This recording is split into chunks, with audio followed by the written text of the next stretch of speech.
Le secret complet de la Salette, tel que Mélanie l'a publié en 1879, est réel et authentique. Il a été donné par la Sainte Vierge à Mélanie et publié par elle comme il a été reçu. Mélanie, en effet, n'est ni une hallucinée, ni une menteuse, ainsi qu'il a été prouvé 100 fois. De plus, son témoignage est confirmé pour le secret de Monseigneur Zola, homme judicieux, expérimenté, qui a fait de Mélanie et de son secret une étude longue et approfondie. D'ailleurs, le secret de la Salette est étroitement lié à l'apparition elle-même qui a reçu du Saint-Siège une triple consécration par la construction d'une basilique sous le vocable de la Vierge de la Salette, par un office complet spécial à cette Vierge et par le couronnement solennel de sa statue.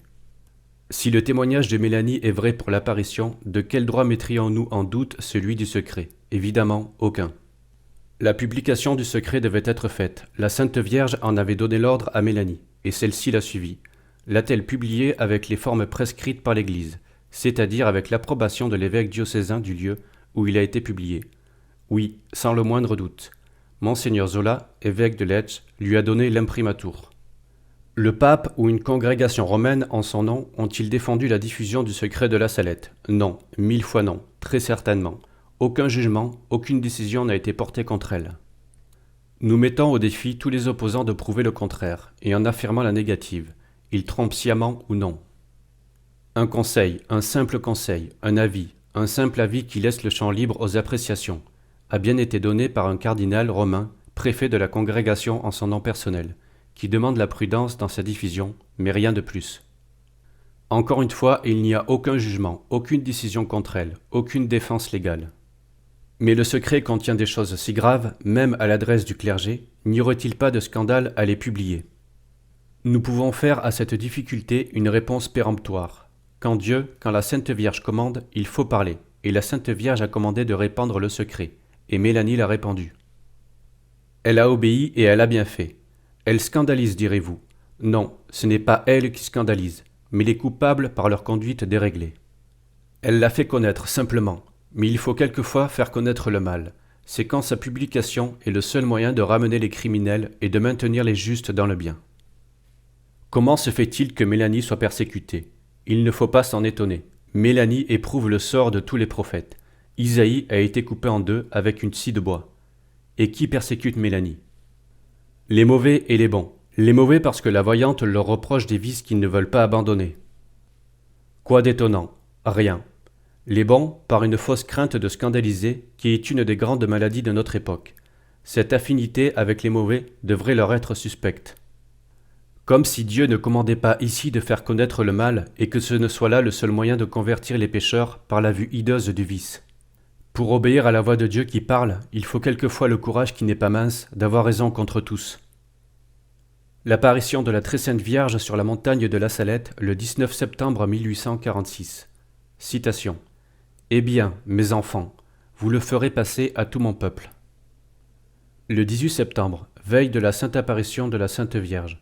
J'étais seul, comme à mon ordinaire, à garder les 4 vaches de mes maîtres. Vers les 11 heures du matin, je vis venir auprès de moi un petit garçon. À cette vue, je m'effrayai, parce qu'il me semblait que tout le monde devait savoir que je fuyais toutes sortes de compagnies.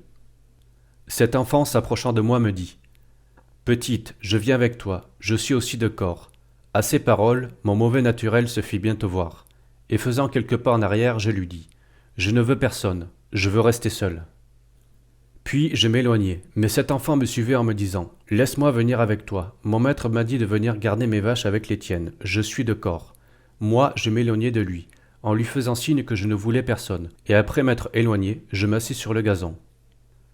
Là, je faisais ma conversation avec les petites fleurs du bon Dieu. Un moment après, je regarde derrière moi, et je trouve Maximin assis tout près de moi.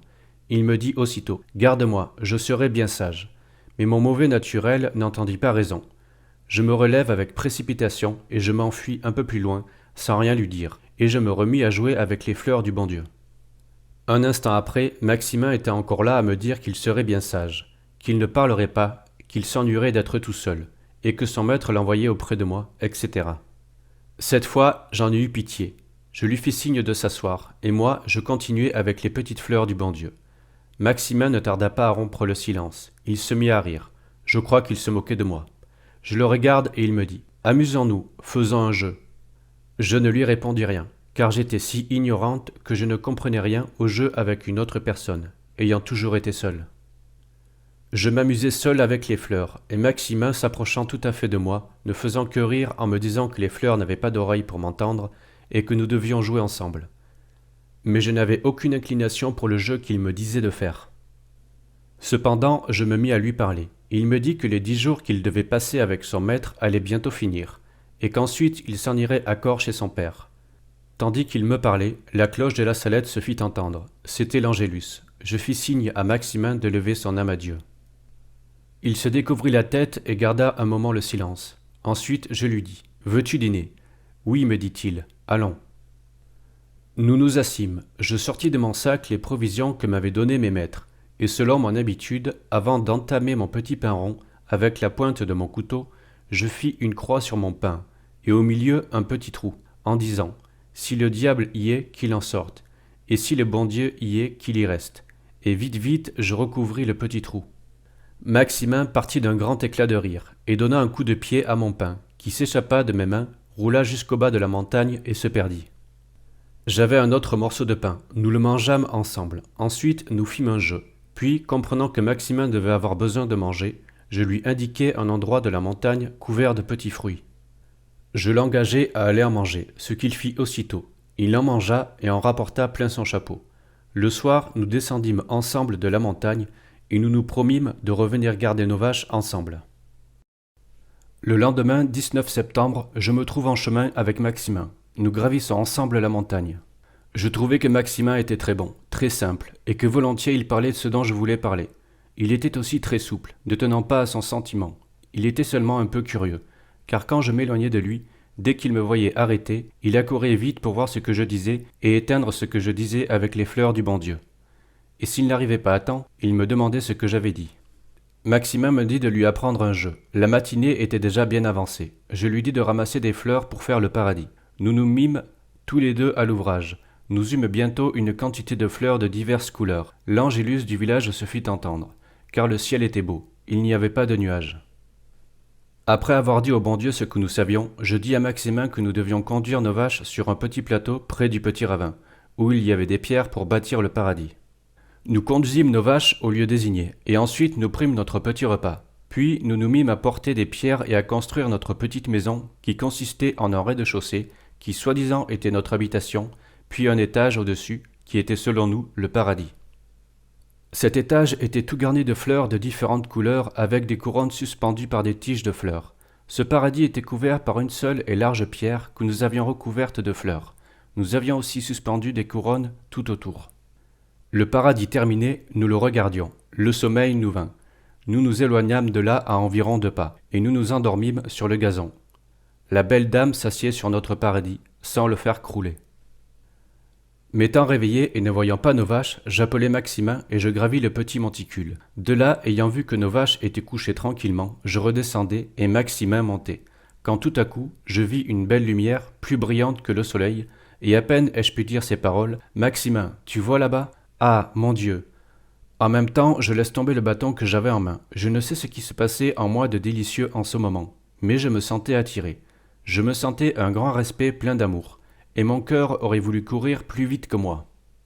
Je regardais bien fortement cette lumière qui était immobile, et comme si elle fût ouverte, j'aperçus une autre lumière bien plus brillante et qui était en mouvement. Et dans cette lumière, une très belle dame assise sur notre paradis, ayant la tête dans ses mains. Cette belle dame s'est levée. Elle a croisé médiocrement ses bras en nous regardant et nous a dit « Avancez mes enfants, n'ayez pas peur, je suis ici pour vous annoncer une grande nouvelle. » Ces douces et suaves paroles me firent voler jusqu'à elle, et mon cœur aurait voulu se coller à elle pour toujours. Arrivée bien près de la belle dame, devant elle, à sa droite, elle commence le discours, et des larmes commencent aussi à couler de ses beaux yeux. Citation. « Si mon peuple ne veut pas se soumettre, je suis forcé de laisser aller la main de mon fils. Elle est si lourde et si pesante que je ne puis plus la retenir. Depuis le temps que je souffre pour vous autres, si je veux que mon fils ne vous abandonne pas, je suis chargé de le prier sans cesse. Et pour vous autres, vous n'en faites pas cas, vous aurez beau prier, beau faire, jamais vous ne pourrez récompenser la peine que j'ai prise pour vous autres. Je vous ai donné 6 jours pour travailler, je me suis réservé le 7e, et on ne veut pas me l'accorder. C'est ce qui appesantit tant le bras de mon fils. Ceux qui conduisent les charrettes ne savent pas parler sans y mettre le nom de mon fils au milieu. Ce sont les deux choses qui appesantissent tant le bras de mon fils. Si la récolte se gâte, ce n'est qu'à cause de vous autres. Je vous l'ai fait voir l'année passée par les pommes de terre. Vous n'en avez pas fait cas. C'est au contraire quand vous en trouviez de gâtées, vous juriez et vous y mettiez le nom de mon fils. Elles vont continuer à se gâter. À la Noël, il n'y en aura plus. Ici, je cherchais à interpréter la parole, pomme de terre. Je croyais comprendre que cela signifiait pomme. La belle et bonne dame, devinant ma pensée, reprit ainsi. Vous ne comprenez pas, mes enfants. Je vais vous le dire autrement. Si la récolte se gâte, ce n'est rien que pour vous autres. Je vous l'ai fait voir l'année passée par les pommes de terre, et vous n'en avez pas fait cas. C'est au contraire, quand vous en trouviez de gâtés, vous juriez et vous mettiez le nom de mon fils. Elles vont continuer à se gâter, et à la Noël, il n'y en aura plus. Si vous avez du blé, il ne faut pas le semer.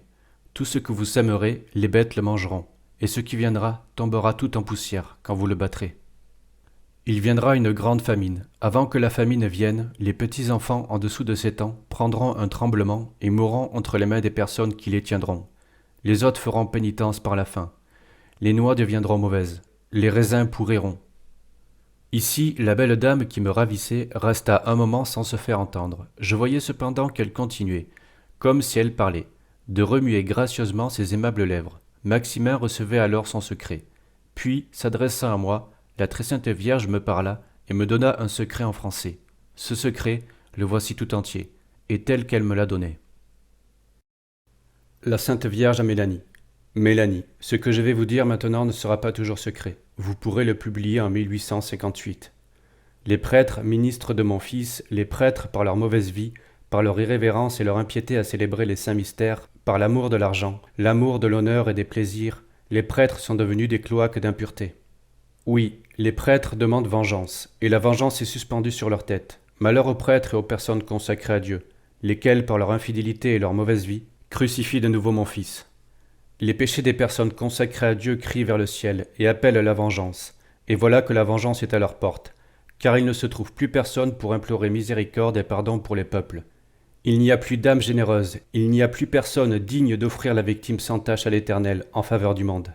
Dieu va frapper d'une manière sans exemple. Malheur aux habitants de la terre. Dieu va épuiser sa colère et personne ne pourra se soustraire à tant de mots réunis. Les chefs, les conducteurs du peuple de Dieu ont négligé la prière et la pénitence, et le démon a obscurci leur intelligence. Ils sont devenus ces étoiles errantes que le vieux diable traînera avec sa queue pour les faire périr. Dieu permettra au vieux serpent de mettre des divisions parmi les régnants, dans toutes les sociétés et dans toutes les familles. On souffrira des peines physiques et morales. Dieu abandonnera les hommes à eux-mêmes, et enverra des châtiments qui se succéderont pendant plus de 35 ans. La société est à la veille des fléaux les plus terribles et des plus grands événements. On doit s'attendre à être gouverné par une verge de fer et à boire le calice de la colère de Dieu. Que le vicaire de mon fils, le souverain pontife Pie IX, ne sorte plus de Rome après l'année 1859, mais qu'il soit ferme et généreux, qu'il combatte avec les armes de la foi et de l'amour, je serai avec lui. Qu'il se méfie de Napoléon, son cœur est double, et quand il voudra être à la fois pape et empereur, bientôt Dieu se retirera de lui. Il est cet aigle qui, voulant toujours s'élever, tombera sur l'épée dont il voulait se servir pour obliger les peuples à se faire élever. L'Italie sera punie de son ambition en voulant secouer le joug du Seigneur des Seigneurs. Aussi elle sera livrée à la guerre. Le sang coulera de tous côtés. Les églises seront fermées et profanées. Les prêtres, les religieux seront chassés. On les fera mourir, et mourir d'une mort cruelle. Plusieurs abandonneront la foi, et le nombre des prêtres et des religieux qui se sépareront de la vraie religion sera grand. Parmi ces personnes, il se trouvera même des évêques. Que le pape se tienne en garde contre les faiseurs de miracles, car le temps est venu que les prodiges les plus étonnants auront lieu sur la terre et dans les airs. En l'année 1864, Lucifer avec un grand nombre de démons seront détachés de l'enfer. Ils aboliront la foi peu à peu, et même dans les personnes consacrées à Dieu. Ils les aveugleront d'une telle manière qu'à moins d'une grâce particulière, ces personnes prendront l'esprit de ces mauvais anges. Plusieurs maisons religieuses perdront entièrement la foi, et perdront beaucoup d'âmes. Les mauvais livres abonderont sur la terre. Les esprits de ténèbres répandront partout un relâchement universel pour tout ce qui regarde le service de Dieu. Ils auront un très grand pouvoir sur la nature. Il y aura des églises pour servir ces esprits. Des personnes seront transportées d'un lieu à un autre par ces esprits mauvais. Et même des prêtres, parce qu'ils ne seront pas conduits par le bon esprit de l'Évangile, qui est un esprit d'humilité, de charité et de zèle pour la gloire de Dieu. On fera ressusciter des morts et des justes, c'est-à-dire que ces morts prendront la figure des âmes justes qui avaient vécu sur la terre, afin de mieux séduire les hommes. Ces soi-disant morts ressuscités, qui ne seront autre chose que le démon sous ses figures, prêcheront un autre évangile contraire à celui du vrai Christ Jésus, niant l'existence du ciel, soit encore les âmes des damnés. Toutes ces âmes paraîtront comme unies à leur corps. Il y aura en tout lieu des prodiges extraordinaires, parce que la vraie foi s'est éteinte, et que la fausse lumière éclaire le monde. Malheur aux princes de l'Église, qui ne seront occupés qu'à entasser richesse sur richesse, qu'à sauvegarder leur autorité et à dominer avec orgueil. Le vicaire de mon fils aura beaucoup à souffrir parce que pour un temps, l'Église sera livrée à de grandes persécutions. Ce sera le temps des ténèbres. L'Église aura une crise affreuse. On abolira les pouvoirs civils et ecclésiastiques. Tout ordre et toute justice seront foulés aux pieds. On ne verra qu'homicide, haine, jalousie, mensonge et discorde, sans amour pour la patrie, ni pour la famille. Le Saint-Père souffrira beaucoup. Je serai avec lui jusqu'à la fin pour recevoir son sacrifice. Les méchants attenteront plusieurs fois à sa vie, sans pouvoir nuire à ses jours. Mais ni lui ni son successeur ne verront le triomphe de l'Église de Dieu. Les gouvernants civils auront tous un même dessein, qui sera d'abolir et de faire disparaître tout principe religieux, pour faire place au matérialisme, à l'athéisme, au spiritisme et à toutes sortes de vices. Dans l'année 1865, on verra l'abomination dans les lieux saints. Dans les couvents, les fleurs de l'Église seront putréfiées, et le démon se rendra comme le roi des cœurs. Que ceux qui sont à la tête des communautés religieuses se tiennent en garde pour les personnes qu'ils doivent recevoir, parce que le démon usera de toute sa malice pour introduire dans les ordres religieux des personnes adonnées au péché, car les désordres et l'amour des plaisirs charnels seront répandus sur toute la terre. La France, l'Italie, l'Espagne et l'Angleterre seront en guerre, le sang coulera dans les rues, le français se battra contre le français, l'italien avec l'italien. Ensuite, il y aura une guerre générale qui sera épouvantable. Pour un temps, Dieu ne se souviendra plus de la France ni de l'Italie, parce que l'évangile de Jésus-Christ n'est plus connu. Les méchants déploieront toute leur malice. On se tuera, on se massacrera mutuellement jusque dans les maisons.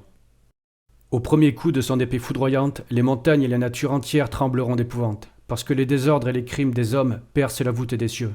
Paris sera brûlé et Marseille engloutie. Plusieurs grandes villes seront ébranlées et englouties par des tremblements de terre. On croira que tout est perdu. On ne verra qu'homicide. On n'entendra que bruit d'armes et que blasphème. Les justes souffriront beaucoup. Leurs prières, leurs pénitences et leurs larmes monteront jusqu'au ciel, et tout le peuple de Dieu demandera pardon et miséricorde, et demandera mon aide et mon intercession. Alors Jésus-Christ, par un acte de sa justice et de sa grande miséricorde pour les justes, commandera à ses anges que tous ses ennemis soient mis à mort. Tout à coup, les persécuteurs de l'Église de Jésus-Christ et tous les hommes adonnés au péché périront, et la terre deviendra comme un désert. Alors se fera la paix, la réconciliation de Dieu avec les hommes. Jésus-Christ sera servi, adoré et glorifié. La charité fleurira partout. Les nouveaux rois seront le bras droit de la Sainte Église, qui sera forte, humble, pieuse, pauvre, zélée et imitatrice des vertus de Jésus-Christ. L'Évangile sera prêché partout, et les hommes feront de grands progrès dans la foi, parce qu'il y aura unité parmi les ouvriers de Jésus-Christ, et que les hommes vivront dans la crainte de Dieu. Cette paix parmi les hommes ne sera pas longue. 25 ans d'abondantes récoltes leur feront oublier que les péchés des hommes sont cause de toutes les peines qui arrivent sur la terre. Un avant-coureur de l'Antéchrist avec ses troupes de plusieurs nations combattra contre le vrai Christ, le seul sauveur du monde. Il répandra beaucoup de sang et voudra anéantir le culte de Dieu pour se faire regarder comme Dieu. La terre sera frappée de toutes sortes de plaies. Outre la peste et la famine, qui seront générales, il y aura des guerres jusqu'à la dernière guerre, qui sera alors faite par les 10 rois de l'Antéchrist, lesquels rois auront tous un même dessein, et seront les seuls qui gouverneront le monde. Avant que ceci arrive, il y aura une espèce de fausse paix dans le monde. On ne pensera qu'à se divertir. Les méchants se livreront à toutes sortes de péchés. Mais les enfants de la Sainte Église, les enfants de la foi, mes vrais imitateurs, croîtront dans l'amour de Dieu et dans les vertus qui me sont les plus chères. Heureuses les âmes humbles, conduites par l'Esprit Saint. Je combattrai avec elles jusqu'à ce qu'elles arrivent à la plénitude de l'âge. La nature demande vengeance pour les hommes, et elle frémit d'épouvante, dans l'attente de ce qui doit arriver à la terre souillée de crimes. Tremblez, terre, et vous qui faites profession de servir Jésus-Christ, et qui au-dedans vous adorez vous-même. Tremblez, car Dieu va vous livrer à son ennemi, parce que les lieux saints sont dans la corruption. Beaucoup de couvents ne sont plus dans la maison de Dieu, mais les pâturages d'Asmodée et des siens. Ce sera pendant ce temps que naîtra l'Antéchrist, d'une religieuse hébraïque, d'une fausse vierge qui aura communication avec le vieux serpent, le maître de l'impureté. Son père sera évêque. En naissant, il vomira des blasphèmes, il aura des dents. En un mot, il sera le diable incarné. Il poussera des cris effrayants. Il fera des prodiges, il se nourrira d'impureté. Il aura des frères qui, quoiqu'ils ne soient pas comme lui, des démons incarnés, seront des enfants du mal. À 12 ans, ils se feront remarquer par les vaillantes victoires qu'ils remporteront. Bientôt, ils seront chacun à la tête des armées, assistés par des légions de l'enfer. Les saisons seront changées, la terre ne produira que de mauvais fruits. Les astres perdront leur mouvement régulier. La lune ne reflètera qu'une faible lumière rougeâtre. L'eau et le feu donneront au globe de la terre des mouvements convulsifs et d'horribles tremblements de terre qui feront engloutir des montagnes et des villes. Rome perdra la foi et deviendra le siège de l'Antéchrist. Les démons de l'air avec l'Antéchrist feront de grands prodiges sur la terre et dans les airs, et les hommes se pervertiront de plus en plus. Dieu aura soin de ses fidèles serviteurs et des hommes de bonne volonté. L'Évangile sera prêché partout. Tous les peuples, toutes les nations auront connaissance de la vérité. J'adresse un pressant appel à la terre. J'appelle les vrais disciples du Dieu vivant et régnant dans les cieux. J'appelle les vrais imitateurs du Christ fait homme, le seul et vrai sauveur des hommes. J'appelle mes enfants, mes vrais dévots, à ceux qui se sont donnés à moi pour que je les conduise à mon divin Fils, ceux que je porte pour ainsi dire dans mes bras, ceux qui ont vécu dans mon esprit. Enfin, j'appelle les apôtres des derniers temps, les disciples fidèles de Jésus-Christ, qui ont vécu dans un mépris du monde et d'eux-mêmes, dans la pauvreté et dans l'humilité, dans le mépris et dans le silence, dans l'oraison et dans la mortification, dans la chasteté et dans l'union avec Dieu, dans la souffrance et inconnue du monde. Il est temps qu'ils sortent et viennent éclairer la terre. Allez et montrez-vous, comme mes enfants chéris. Je suis avec vous et en vous, pourvu que votre foi soit la lumière qui vous éclaire dans ces jours de malheur. Que votre zèle vous rende comme des affamés pour la gloire et l'honneur de Jésus-Christ. Combattez, enfants de lumière, vous, petit nombre qui y voyez, car voici le temps des temps, la fin des fins. L'Église sera éclipsée, le monde sera dans la consternation. Mais voilà Enoch et Élie remplis de l'Esprit de Dieu. Ils prêcheront avec la force de Dieu, et les hommes de bonne volonté croiront en Dieu, et beaucoup d'âmes seront consolées. Ils feront de grands progrès par la vertu du Saint-Esprit, et condamneront les erreurs diaboliques de l'Antéchrist. Malheur aux habitants de la terre, il y aura des guerres sanglantes et des famines, des pestes et des maladies contagieuses. Il y aura des pluies d'une grêle effroyable d'animaux, des tonnerres qui ébranleront des villes, des tremblements de terre qui engloutiront des pays. On entendra des voix dans les airs, les hommes se battront la tête contre les murailles, ils appelleront la mort, et d'un autre côté, la mort fera leur supplice. Le sang coulera de tous côtés. Qui pourra vaincre, si Dieu ne diminue pas le temps de l'épreuve? Par le sang, les larmes et les prières des justes, Dieu se laissera fléchir. Enoch et Élie seront mis à mort, Rome païenne disparaîtra, et le feu du ciel tombera et consumera 3 villes. Tout l'univers sera frappé de terreur, et beaucoup se laisseront séduire parce qu'ils n'ont pas adoré le vrai Christ, vivant parmi eux. Il est temps, le soleil s'obscurcit, la foi seule vivra. Voici le temps, l'abîme s'ouvre, voici le roi des rois des ténèbres, voici la bête avec ses sujets, se disant le sauveur du monde. Il s'élèvera avec orgueil dans les airs, pour aller jusqu'au ciel. Il sera étouffé par le souffle de Saint Michel Archange. Il tombera, et la terre qui depuis 3 jours sera en continuelle évolution, ouvrira son sein plein de feu. Il sera plongé pour jamais avec tous les siens, dans les gouffres éternels de l'enfer. Alors l'eau et le feu purifieront la terre, et consumeront toutes les œuvres de l'orgueil des hommes, et tout sera renouvelé, Dieu sera servi et glorifié.